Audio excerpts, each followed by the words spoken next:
রান্না করে ফেললাম সর্ষে বাটা দিয়ে পাতলা ঝোল ইলিশ মাছের। প্রথমে কড়া তেল দিয়ে তার উপরে কটা কালো জিরে ফেলে দিয়ে মাছগুলো দিয়ে জল দিয়ে দিলাম। তারপরে নুন, হলুদ, কাঁচা লঙ্কা চিরা দিয়ে দিলাম,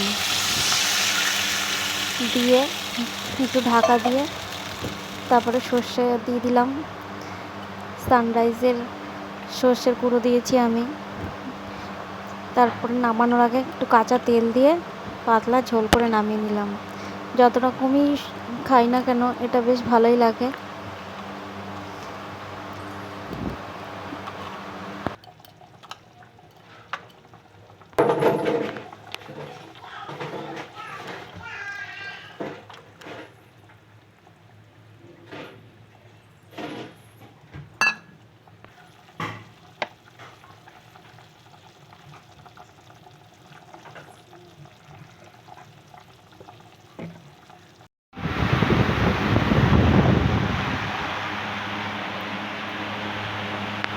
চলে এসছে ঈশানের দুপুরের খাবার, ও খাবে এখন।